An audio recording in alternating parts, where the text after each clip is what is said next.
sports fans, what's going on? Welcome back to a brand new episode of EBC Sports International. I'm your host tonight, Michael Hudson, coming to you from the Emerald City, Seattle, Washington. Thanks for joining us this week.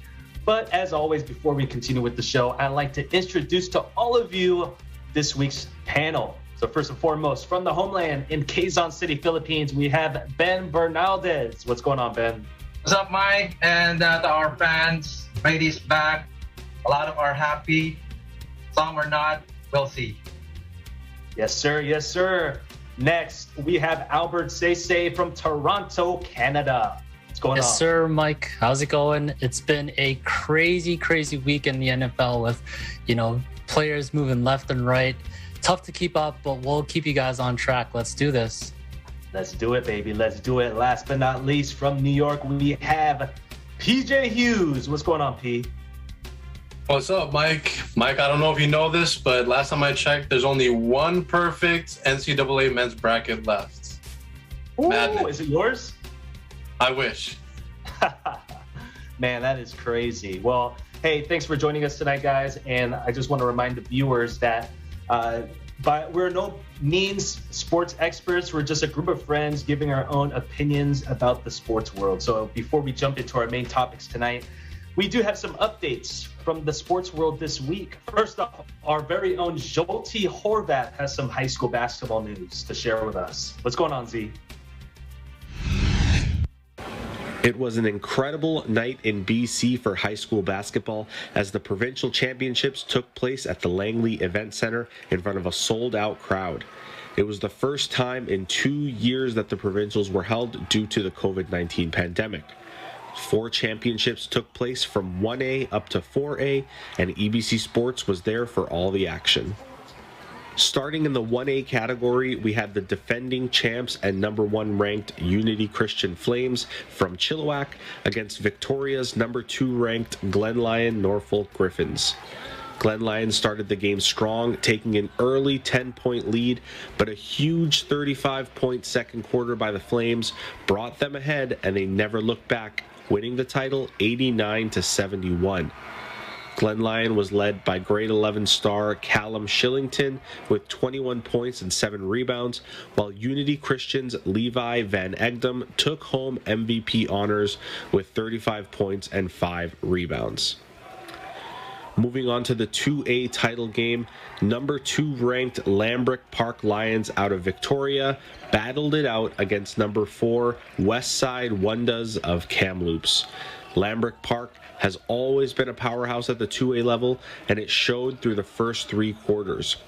Lions guard Wyatt Bernesma Stokes put up a game-leading 29 points as Lambrook entered the 4th quarter with a 52-42 lead. The Wundas from Westside dug deep and pulled off the comeback in the 4th, scoring 31 points in the final frame to win the title 73-71. This is Westside's first ever provincial basketball title. The Wundas, yes, that is their nickname, the Wundas, were led by 26 points of Callum Grimmaud and 2A MVP Caleb Azadegbo, who put up 24 points and 9 rebounds. In what was the loudest and most exciting game of the night, the 3A game featured the sold-out crowd of over 5,000 with standing room only. The number 1 ranked St. Patrick's Celtics of Vancouver came up against the number 2 ranked Elgin Park Orcas from Surrey. Elgin took a quick 15-point lead in the first, and the overrated chants started to fill the arena. But when I tell you that did not faze the majority of the grade 11 squad from St. Pat's, you better believe it, as they slowly picked away at the lead, and with 2 minutes to go in the 4th, they took their first lead of the game. With the comeback complete, St. Pat's won the title 56-52, and my ears are still ringing from how loud the crowd was. Elgin was led by the 16 points and 12 rebounds of Lucas Rolling, while the Celtics were led by 3A MVP Irish Kokia with 29 points and 6 rebounds. Finally, onto the 4A game, which featured the number 3 ranked Burnaby South Rebels of Burnaby and the number 9 ranked Semiahmoo Thunderbirds of Surrey. This game was open and shut before the first half was over. Semiahmoo did not lead the game once as South scored the first basket and never looked back. Burnaby South took their second title in 3 years, winning 72-57. Semiahmoo was led by grade 11 Marcus Flores with 17 points and 8 rebounds, and grade 10 Torian Lee with 14 points and 6 rebounds. Burnaby South was led by 6'9 center Karn Ojla with 22 points and 13 rebounds, and league MVP Jimmy Zaborniak with 18 points and 8 rebounds. From the BC High School Basketball Championships at the Langley Event Center in British Columbia, Canada, I'm Jolty Horvath. We live in interesting times. Thanks, D. Next, our Los Angeles Bureau team has a report for us from the NASCAR world. Let's check it out.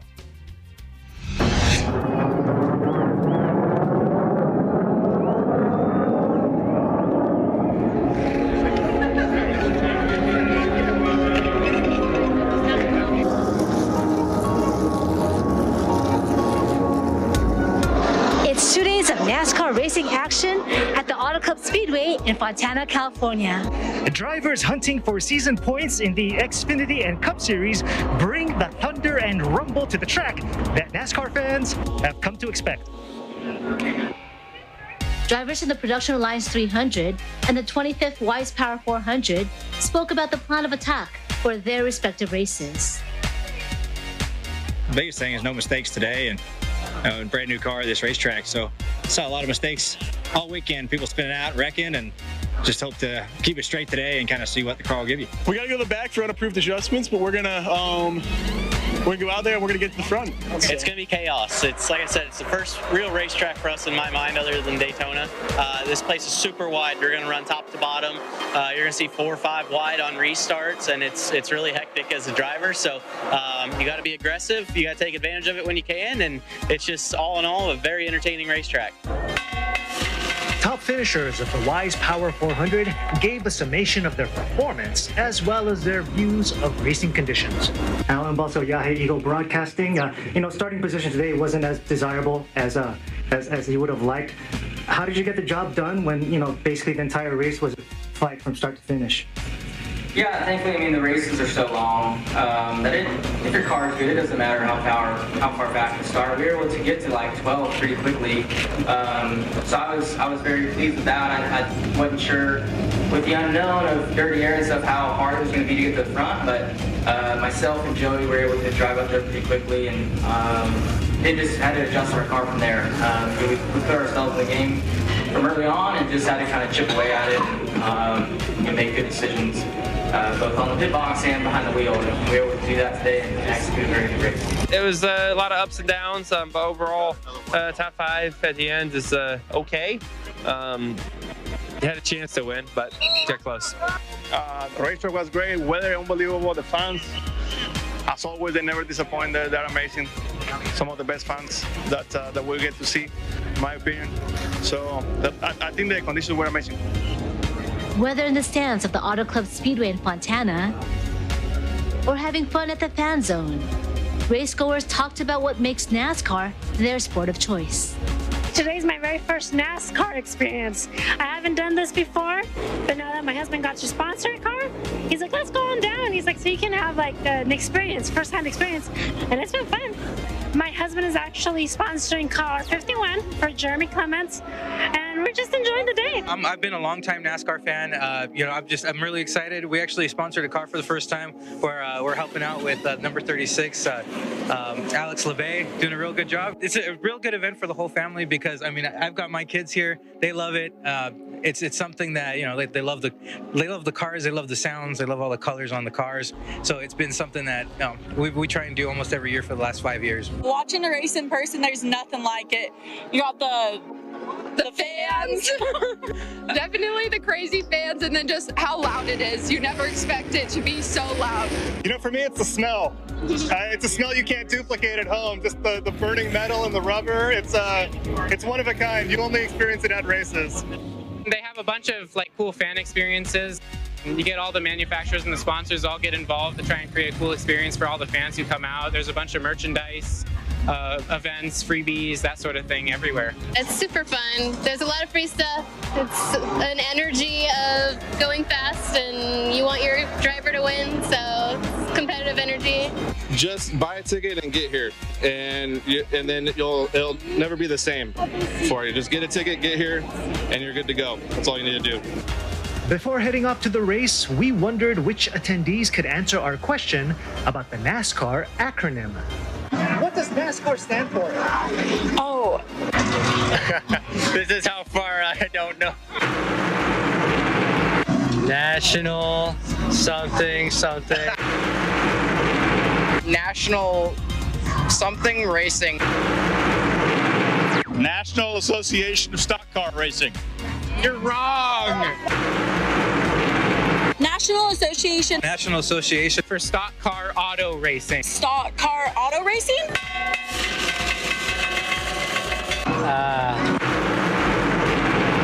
This 2-mile oval-shaped track is familiar stomping grounds for race fans who not only know what NASCAR stands for, but who also know that when you spell out NASCAR, the word you end up with is fast and fun. 2 words. Evan Allen, Eagle News, Los Angeles. Thanks, LA team. Really appreciate it. Lastly, we're going to go back to Jolty, who also attended an MLS matchup between Vancouver and New York City. Let's check it out. It was a night of missed opportunities as the defending MLS Cup champs, New York City FC, rolled into town to face the Vancouver Whitecaps. The match ended in a 0-0 draw as both teams took home their first point in the standings. After finishing last season as the hottest team in the league, the Whitecaps came into Week 2 off of a 4-0 embarrassing loss to the Columbus Crew, and this match was not any easier. Goalkeeper Thomas Hasal made 4 huge saves on the day as he earned himself a spot on the MLS Team of the Week. Hasal's best save of the night came in the 89th minute when Santiago Rodriguez sent a ball into the Vancouver box, where Thiago Andrade redirected it at the Caps' net. The Canadian keeper leapt up off the goal line, tipping the shot up and over the crossbar. The Whitecaps' defense was stellar as well as they blocked 7 of the astronomical number of 19 shots New York City FC took. The defense had to be on top of their game as New York held 71% of the possession, the highest by any Whitecaps opponent since 2013. Luck also played a bit into it, as in the 15th minute, New York City FC's Alexander Callens put a header off the crossbar. As for the offensive side of the ball, Vancouver's first on-target shot came when attacking midfielder Ryan Gauld sent a crisp cross into Cavallini in the box. The Canadian striker flicked a header on the net, but New York keeper Johnson made the diving stop. The Whitecaps managed only 4 shots, with the one that I mentioned being the only one on target. After mustering up only 1 point in their first 2 games, the Whitecaps will head south next week to face the Houston Dynamo in their first Western Conference game of the season. From BC Place Stadium in beautiful Vancouver, British Columbia, Canada, I'm Jolty Horvath. We live in interesting times. Thanks, Z. That is it for the news for today. And when we return, we're going to talk some NFL. We'll return in a quick moment.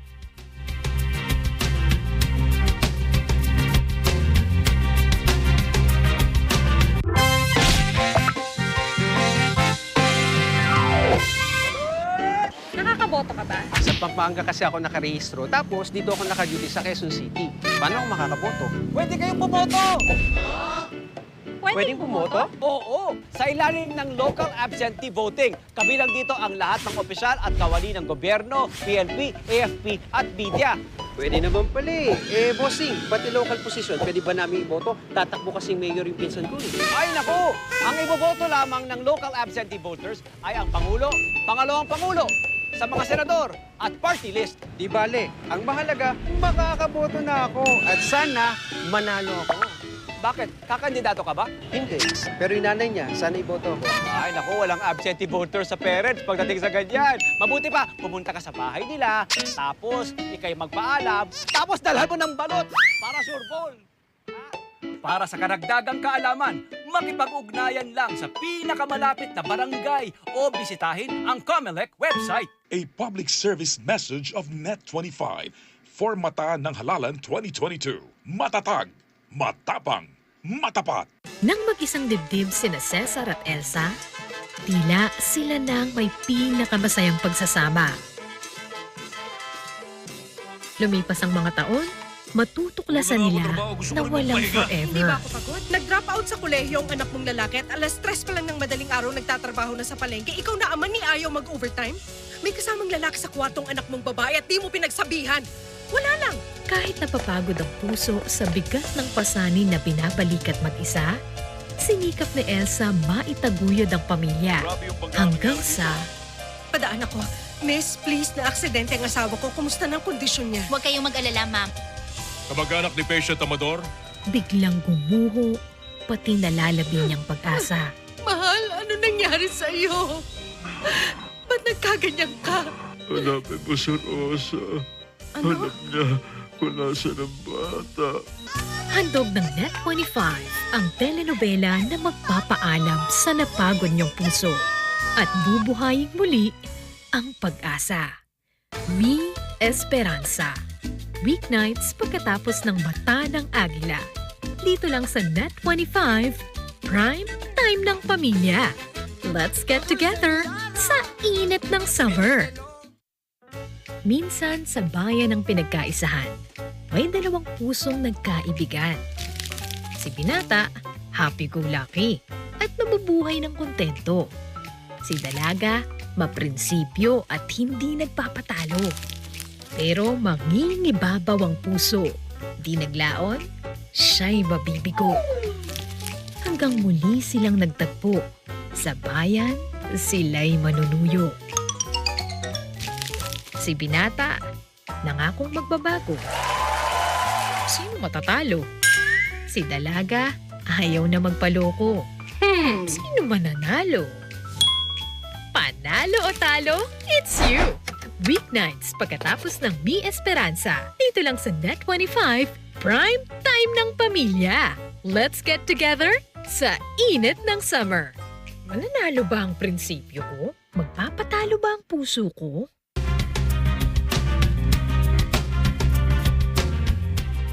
Hey, welcome back, sports fans. So before we dive into the NFL topic for tonight, Albert has an update for us concerning some free agency moves this past week. Albert?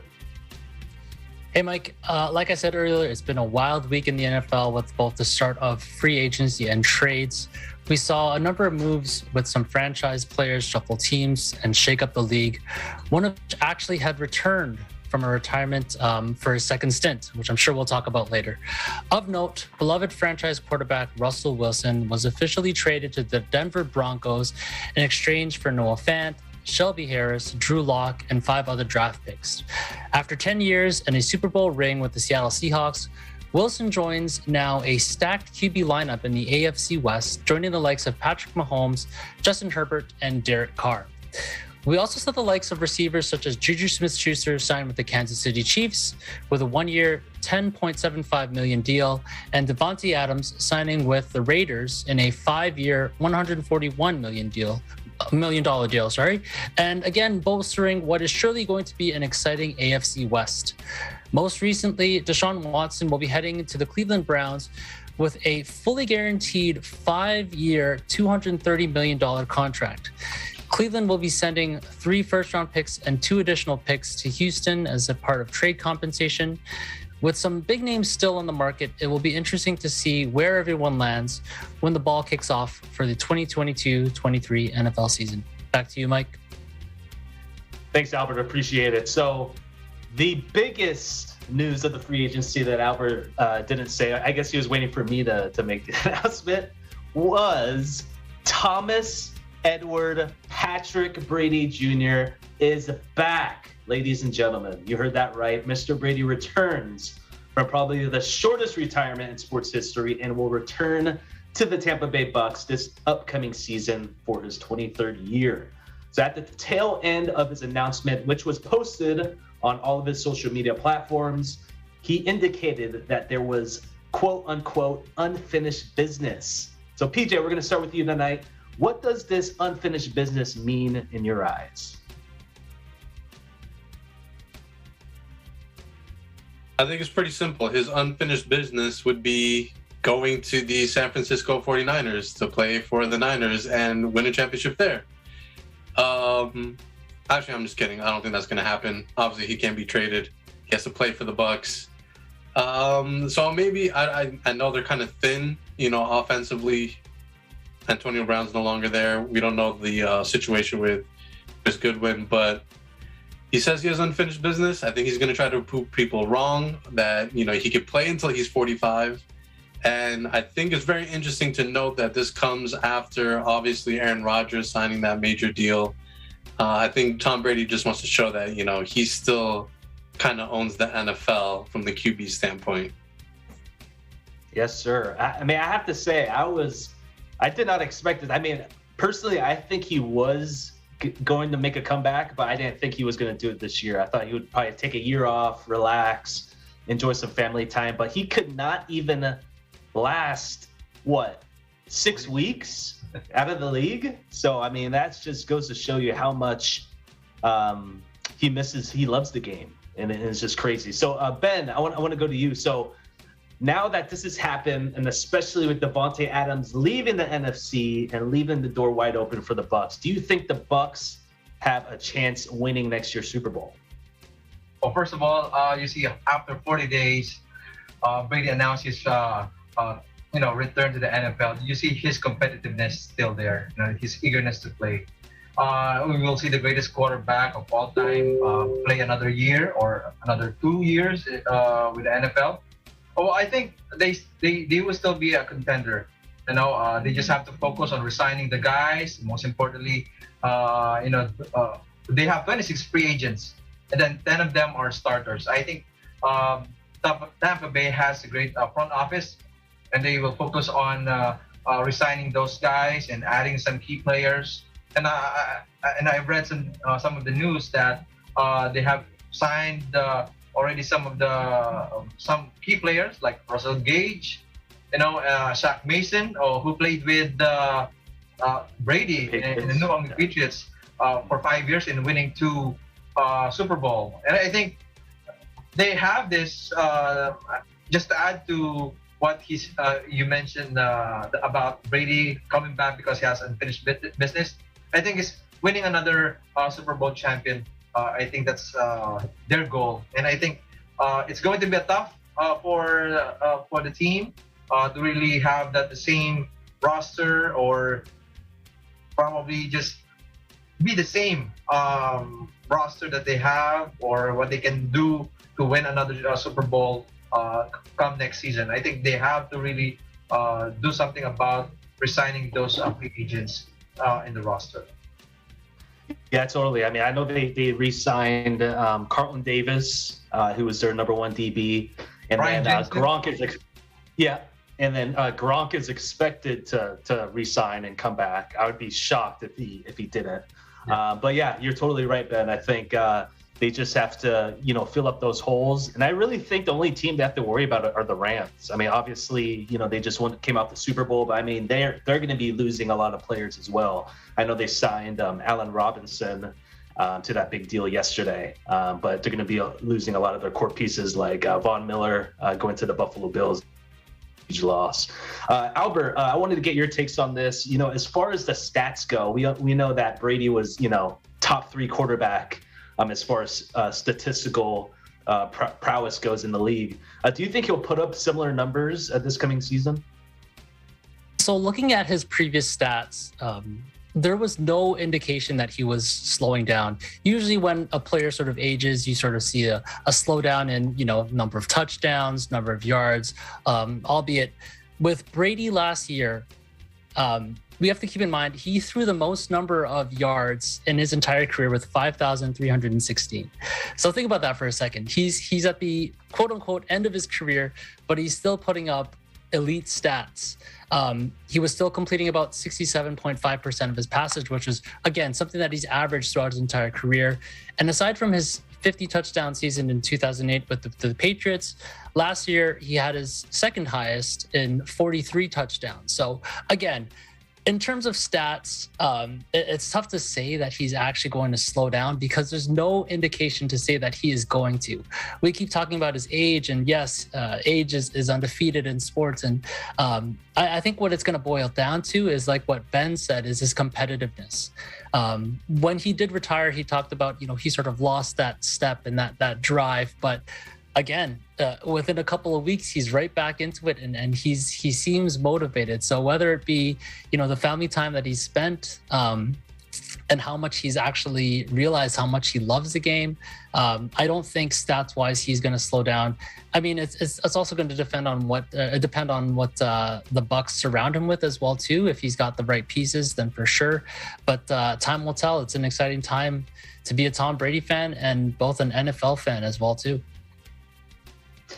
Yeah, totally, man. I think to add on to what you're saying as well is that, with the NFL rules favoring the quarterback, I mean, the slightest touch on Brady is going to be a penalty. So, I mean, he has that in his favor as well. I wanted to ask you guys a couple other questions about this. I'm going to take full advantage of this, by the way, because TB12 is a GOAT. PJ, I want to go back to you. Do you think something like this would you say this is kind of like a publicity stunt? Do you think he was doing this to get attention? Well, what are your thoughts on that?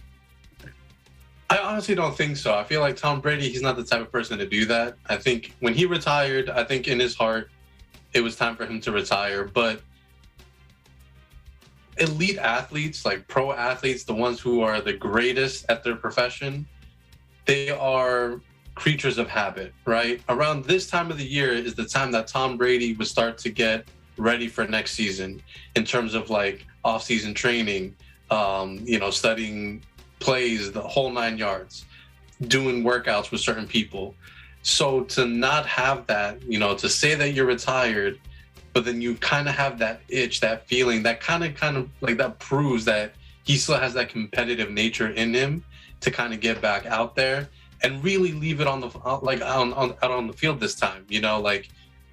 Albert mentioned, he had 43 touchdowns. Had he had full strength from his offensive roster last year, he could have easily surpassed that number.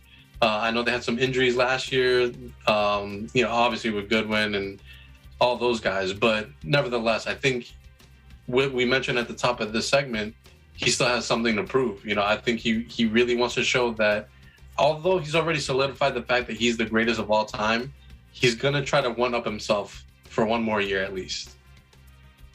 Oh, yeah, absolutely. I did forget to mention that Chris Godwin actually signed a contract as well, so he's coming back. I don't know how long he'll be out with the torn ACL, but that is a huge signing that they've done so far in the offseason. But great take, PJ. Ben, one more question. So, with Brady coming back, I mean, do you feel that since he'll be, let's say he does win a Super Bowl, do you think he retires after that, or does he just keep on going until, he gets way too old or he gets injured or something? Well, I'm glad you mentioned that. If he wins another Super Bowl come next season, I think he will still stay with the NFL until he is unable to run and probably throw the ball. I think that's the only way he can stop playing. Being so competitive, and you see what Brady can bring to a team. It attracts not only talents but also players that are willing to play with him. We've seen after they lost last season, and some players are unsure of returning with the Bucs. But it is also a great time for Brady to announce. I don't think it's not a publicity stunt. And I think it's a great way for the team, since he's coming back. Why still prolong it? Just go ahead and announce it and help the team, build the roster, and the front office would have time for sign those players, because they have to do make the space for the cap to get those players that they needed for them to be a contender against the Super Bowl. I think Brady would still play, and having a another Super Bowl and on his title would make him stay more, I think, with the Bucks, and if that happens. Man, oh man, all I gotta say is that I am happy that the GOAT is back. Great takes, everybody. We're gonna take a quick break, and when we come back, we're gonna talk NBA. EBC Sports International will return in a moment.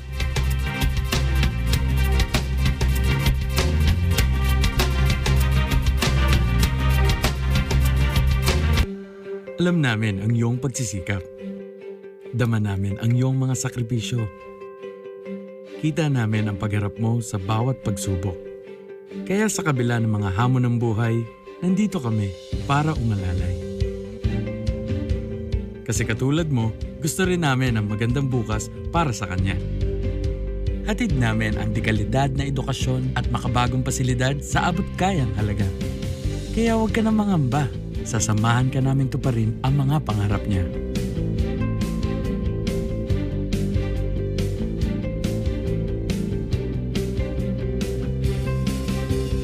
Maaasahan mong sulit dito ang mga pinagsikapan mo.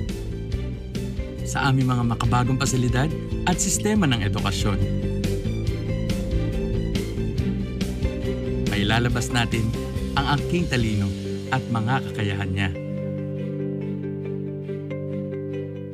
Kahit sa munting halaga, makakasiguro ka na makakasabay siya sa mabilis na pag-ikot ng mundo. Sa New Era, karamay mo kami sa bawat hamon. Kaagapay mo kami sa bawat hakbang.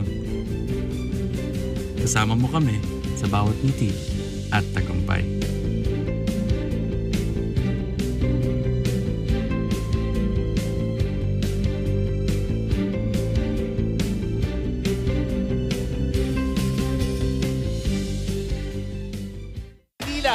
Sa pagdidribble at pag-shoot sila magaling, kundi pati na rin sa pagpindot at pagsagot ng ating trivia questions. Let's welcome our basketball players from Quezon City. Inilipat ng Espanya ang pagmamay-ari sa Pilipinas sa halagang $20 million at ibinigay sa Amerika. Saan ginanap ang kasunduang ito? Bibigay ko kay Jerome. Mukha ba hindi niya rin alam yan? Alam mo na, hindi mo alam yan. Ba't mo alam? Ba't mo alam? And this is not a game! Agad!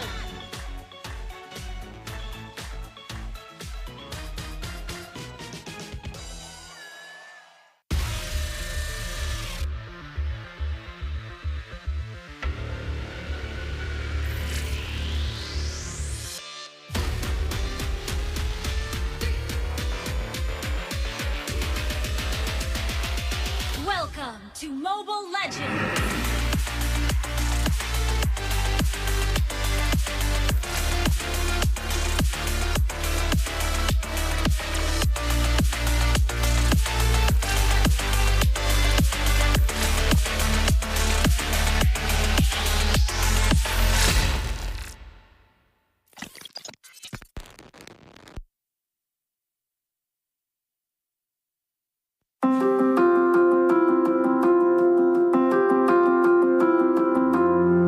After over 2 years in the pandemic, Metro Manila and 38 other areas in the Philippines have been downgraded to Alert Level 1 since March 1.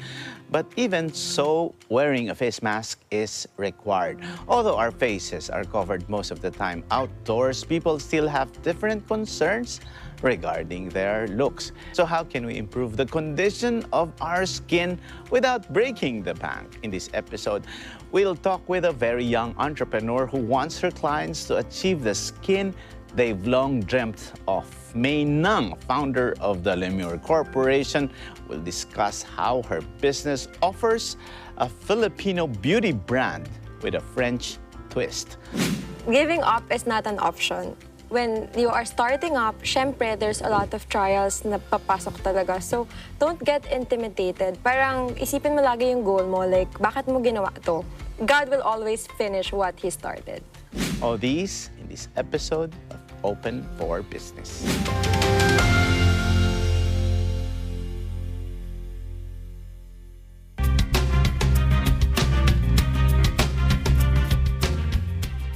Hey, sports fans, welcome back to EBC Sports International. I'm your host, Michael Hudson. So now we're going to shift gears to the NBA with the regular season almost at a close. The MVP race is neck and neck with 76ers center Joel Embiid and Nuggets superstar Nikola Jokic, who are leading the pack. Albert, in your eyes, who will be the NBA MVP? It's going to be close, like you said, with the two-horse race here. I'm going to give the edge over to Joel Embiid. Although he did lose the head-to-head matchup with Jokic last week, he continued to take his case for MVP even in that game. He finished with 34 points on 55% shooting with 9 rebounds, 4 assists, and 2 blocks. Embiid actually leads the league in scoring and has career-high numbers in rebounds, assists, and 3 points per game. The 76ers are currently sitting half game back of the Bucks for second in the East. So they're right there at the top of the East. And actually with Embiid facing the top 2 teams in the East in the Bucks and the Heat, he's actually averaging 28.3 points with 13.8 rebounds. I know last year with Jokic winning the MVP, a lot of people thought it was Embiid's MVP to lose, but I think it's the opposite holds true this year, in which Embiid is going to win, and it's going to be Jokic in second place. That's my take. Ooh, there we go. You heard it here first, everybody. So Ben, you know, I want to get your thoughts. I'm kind of going to throw a curveball here. So LeBron James, year 17, year 19, something like that. Anyways, he is putting up some numbers these last 10 games. And I think, in my opinion, I think he would be the MVP if the Lakers were a lot better than what they are. But Ben, do you think LeBron deserves a little bit more MVP love, even though the Lakers are struggling? Well, just you mentioned that he will be considered in the MVP conversation if his team is doing better. But I think for me, an MVP should be the most valuable player in terms of acting as a key driver to at least put his team in the top 4 in the conference. Do we see Lakers in the top 4 in the conference? I don't think so.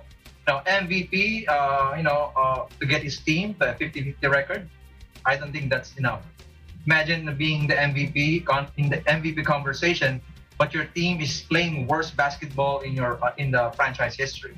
I don't think that's could be a good image for not only for himself but for the team.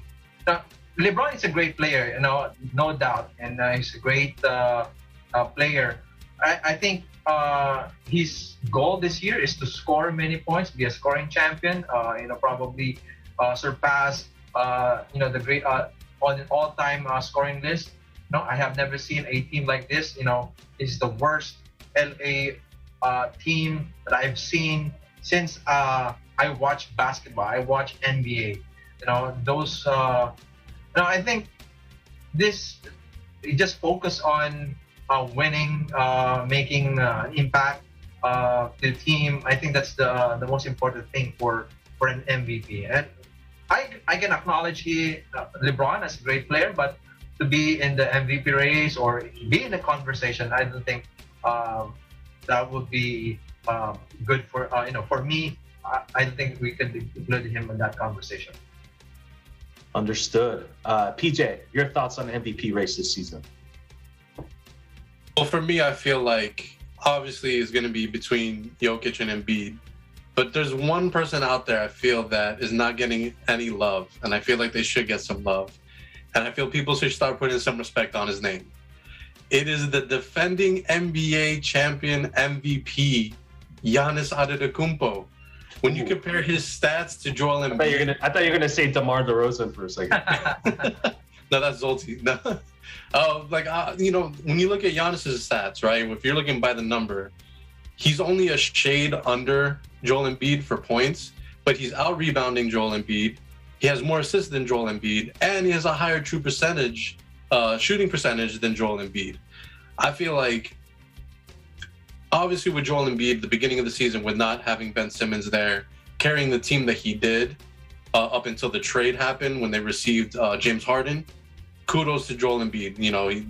The guy played so hard. You could say the same thing for Giannis Antetokounmpo, because when you look at Chris Middleton, he wasn't playing up to par. Drew Holiday wasn't really playing up to par.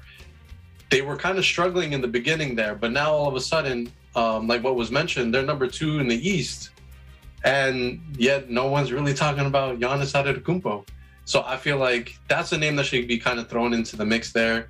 But as we all know, when it comes to MVP race and everything like that, a big part of it is narrative, and everybody loves a good narrative story.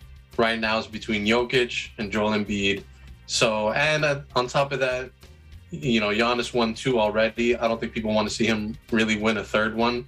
But I mean, if he keeps this up, you know, being the most dominant center in the NBA right now, I think he has a great possibility to kind of sneak in there into the conversation. Man, absolutely. I mean, Giannis is, whew, I don't know if you guys saw him the other night against, was it Charlotte that he did that one move? He just did that huge Euro step and just dunked on someone's, oh man, just absolutely amazing. So awesome takes, guys. You know, I think you're right. I think for the most part, Jokic and Embiid are going to be neck and neck. So it's going to be interesting to see what's going to happen in these last 10, 11 games. So we're going to stay with basketball, but we're going to go one level below to the college ranks. So as we all know, March Madness started on yesterday, on Thursday, and this is one of the most exciting times of the sports year. So I wanted to go around real quick and get your guys' Final Four picks for this year's tournament. And then we will then go around again and do our predictions as far as the championship game and who the champion is going to be. So we'll go ahead and start with you, Ben. Who's the Final Four this year? I will go with Gonzaga, Kentucky, Houston, and Iowa. Well, you know, Kentucky and Iowa are out, so they lost in the first round. So you'll get the two of them right.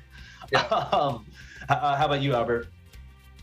I had Arizona, Kansas, Kentucky as well, and Gonzaga. Unfortunately, like you said, Kentucky, huge upsets. I don't think anyone saw that one coming. And if you picked the team that beats Kentucky to win, kudos to you, man.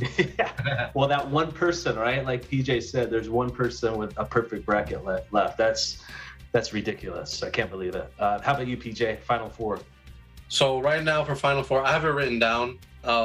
Not that it's going to do me any good. I'm probably going to lose this, but I have Gonzaga versus UCLA, and then I have Villanova versus, for whatever reason, Wisconsin. I feel like for whatever reason, they're going to pull up an upset over there. I have no idea why. That's my final. Well, you know, Wisconsin just tipped off right now, so we'll see what happens. But yeah, I like that Gonzaga UCLA rematch in the Final Four. That would be an exciting game like last year. All right, championship game, Ben. Who's in the championship and who's the winner? Zags. You know, they playing the best basketball. You know, last season and this season as well. They are the best team in men's college basketball, and you know, with some addition of Chet Holmgren, together with Drew Thaim and Julian Strother. You know, they have offensive firepower. You know, it's really tough to beat the Zags this season. I think it's going to be a matchup nightmare for they're the number 1 in offense and also number 7 in defense. And I'm rooting for Gonzaga to win this season. Yeah, I mean, in their first round game yesterday, they're struggling the first half, and then they just blew them out the second half. It was just crazy how they just turned it on and just didn't look back. Ben, how about to grow some muscle, you know? Oh yeah, totally. How about you, Albert? Championship game and who's the champion? I too have the Zags over the Jayhawks. I got them winning 98-94. Again, like what Ben was saying, the Zags are just rolling. They're going to be tough to beat. It's if they are going to lose, it's going to be them beating themselves. They got the potential number 1 pick in Chet Holmgren, and I don't see anyone beating this tournament. It'll be interesting to see though, because you never know with all these upsets left and right. Totally. And PJ, in your championship game, who wins? Well, I have Gonzaga versus Villanova, and like everyone else, I have the Zags winning. Same reason. Chet Holmgren, you know, I saw him coming out of high school. The guy's a beast. He's a monster. And then you pair him up with Drew Timmy Time. I know how he feels after their loss last year, knowing the competitive nature that he has. He wants to go back out there. So I think this is going to be a tough team to beat. So I have the Zags winning it. Totally. Yeah, I have Zags beating Arizona in the championship. Dude, I think if Gonzaga wins, we should all grow out like a mustache. Just like, we should just grow them out, dude, until they win, so we can do like the Timmy time on the show. That'd be pretty funny. But we'll see what happens. But man, huge upsets. I mean, today, Iowa State just beat LSU. That was 11-6. You have Chattanooga, number 13, almost beating number 4 Illinois. They lost by 1. Chattanooga were up the entire game until like literally the last 15 seconds. Illinois came back and won. So you just have March Madness is just it's the most exciting time of the year. It really is. But hey, thanks for your takes, everybody. We're gonna take a quick break, and when we come back, we're gonna talk more NFL and also tackle our question of the week. Don't go anywhere.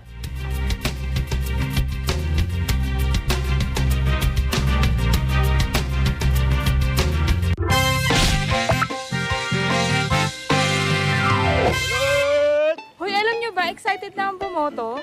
Hala, ako din, pero hindi ko pa alam paano gagawin. First time pala natin, no? Paano ba natin sisimulan bumoto? Napakadali! Ganito lang. Hanapin ang pangalan sa posted computerized voters list. Alamin ang precinct number. Lumapit sa BEI na magve-verify ng inyong pagkakakilanlan. Kunin ang balota at marking pen. Kailangang ang gagamitin lang sa pag-shade ay ang marking pen na ibinigay ng BEI. Magpunta sa voting area at saka markahan o i-shade ang mga napiling kandidato. Dapat markahan ang buong bilog para mabasa ito ng computer. Hindi X, hindi rin check. Dapat shade. At syempre, huwag sosobra ang boto. Pagkatapos bumoto, ilapit mo ito sa BEI para ipasok ito sa vote counting machine. May lalabas na resibo mula sa machine. Pero bago ito ibigay sa botante, lalagyan muna ang daliri ng indelible ink. Tapos na! Nakaboto ka na! Uwi na kayo! Ganyan lang po pala kadaling bumoto. Kaya't bumili na kayo ng balot ko. Bakit? Para makauwi na po ako. Ha? Ito po, mura lang, 15 pesos. Para sa karagdagang kaalaman, makipag-ugnayan lang sa pinakamalapit na barangay o bisitahin ang COMELEC website. A public service message of Net25 for Mata ng Halalan 2022. Matatag, matapang, matapat. Sanay ka ba sa rough road at hanap mo ba'y adrenaline rush? Start your engines! Ready, set, go! Una, motorcycle parts to. Tapos helmets, rider gears, lahat ng mga halos kailangan ng rider. Proper maintenance ng motor, 10K to 15K odo, ipa-full maintenance yun na. Yung mga style na sinusuot mo, identity mo yan as a rider. Gusto mong makilala ka na may sarili kang style. Pag nakasakay ka sa kotse, habang nagmamanayo ka, para ka nanonood ng pelikula. Pero pag ikaw ang nakasakay sa motor at nagra-ride ka, ikaw yung bida ng pelikula. Ang tawag nga namin sa isa't isa, queens. Kasi all women are queens. Kapag nasa kalsada ka, wear your crown. Ako po si Mariel Rodriguez Padilla at ito po ang Unlad, Kaagapay sa Hanap Buhay. Sa Hanap Buhay.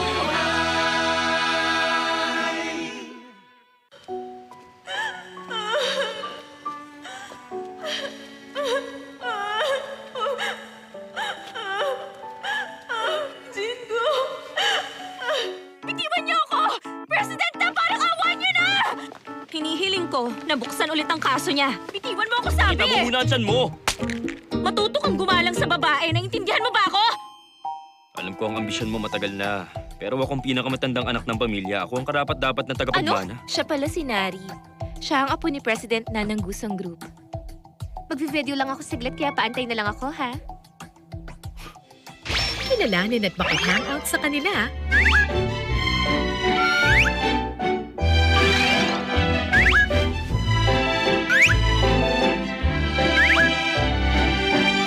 Never twice. Weeknights, pagkatapos ng panalo o talo, it's you. Dito lang sa Net25, primetime ng pamilya. Let's get together sa init ng summer.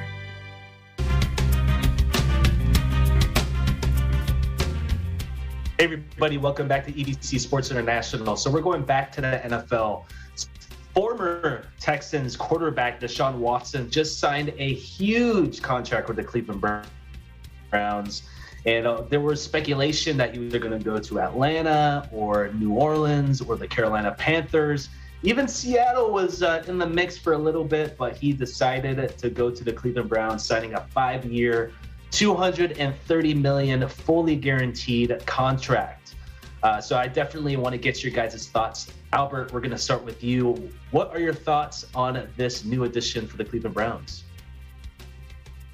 I'm a little iffy on it because, of course, there's still those civil lawsuits that are still looming. That a lot of teams are a little iffy on, hence why it took them so long to waive that no trade clause and pick a team.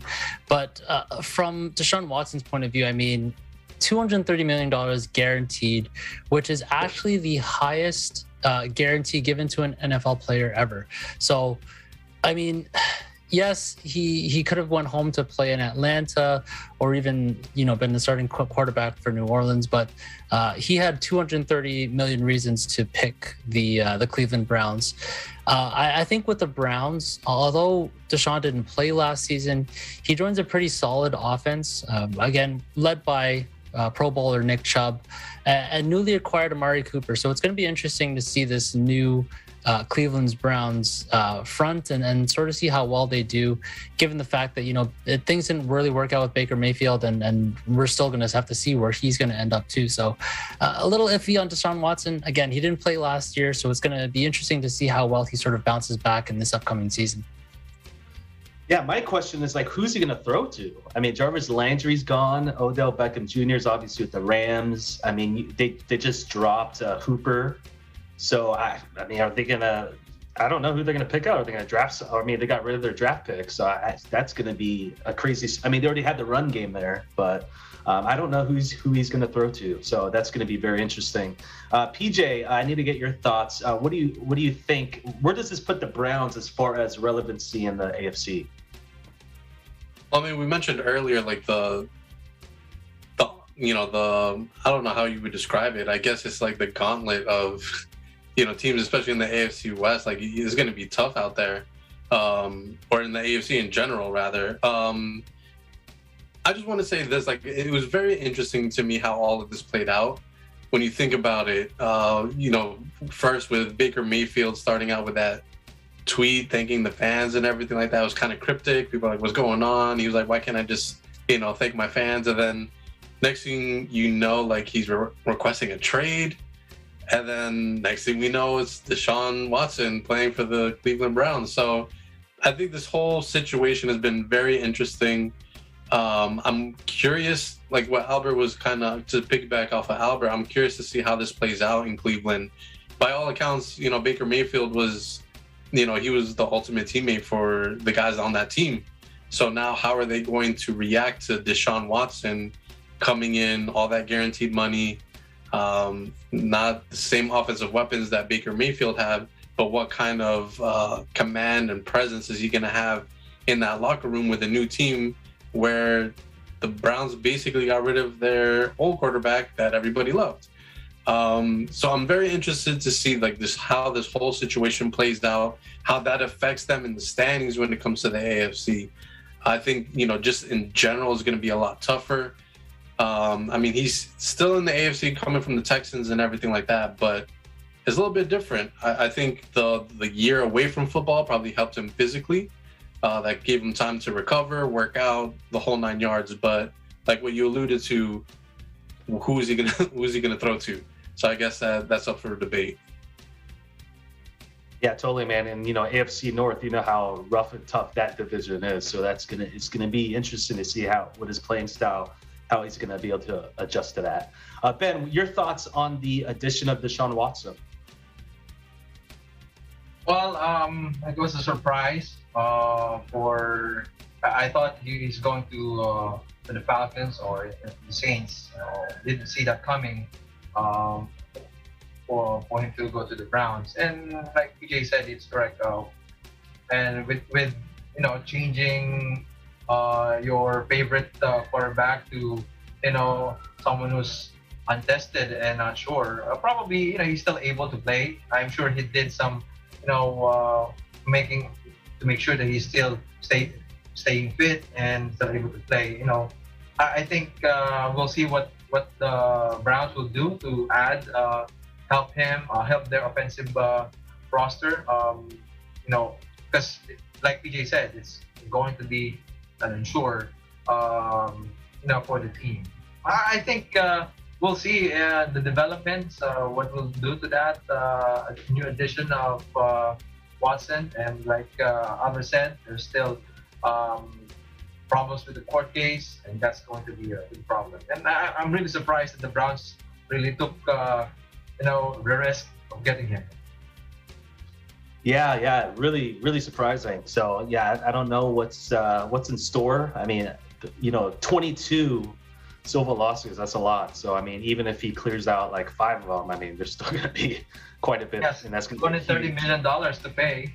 Yeah, and that's a huge distraction. But I mean, he has the money now, so I think it was like a $45 million signing bonus. So there we go. So we'll see what happens. We'll make sure to keep you posted, viewers, on the status of the Browns.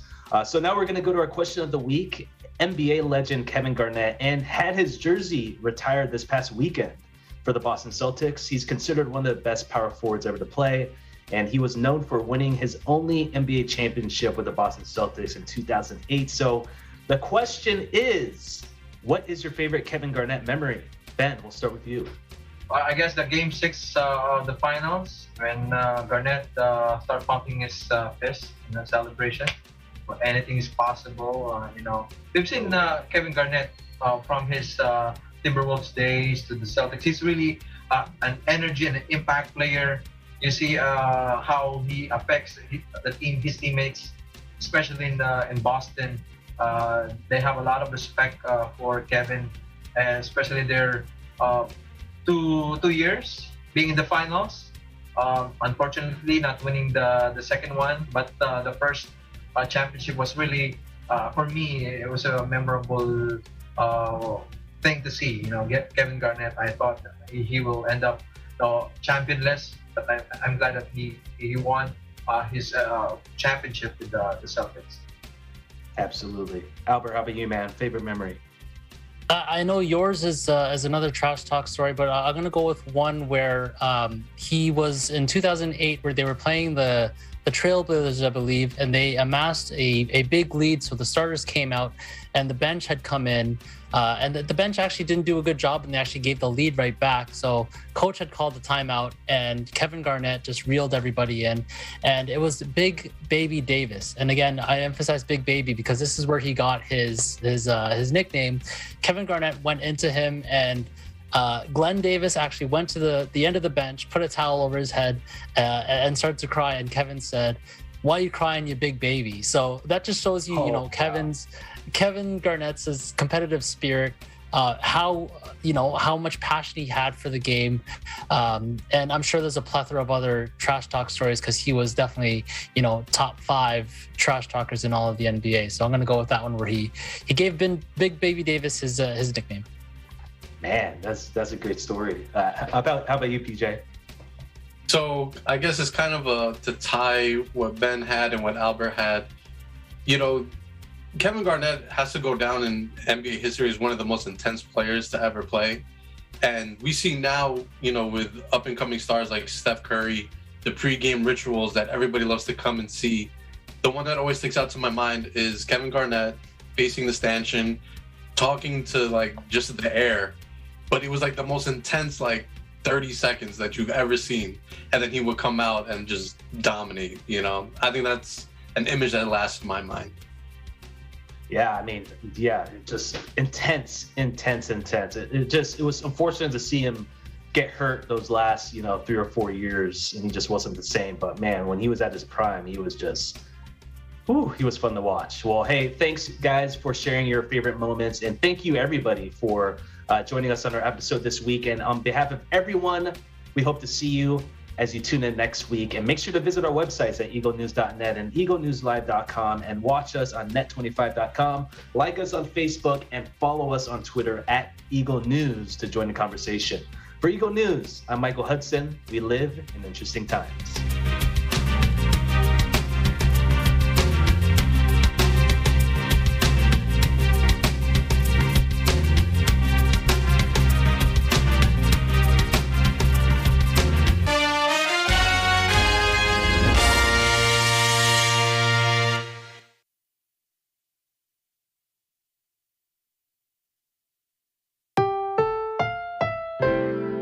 Ang susunod na programa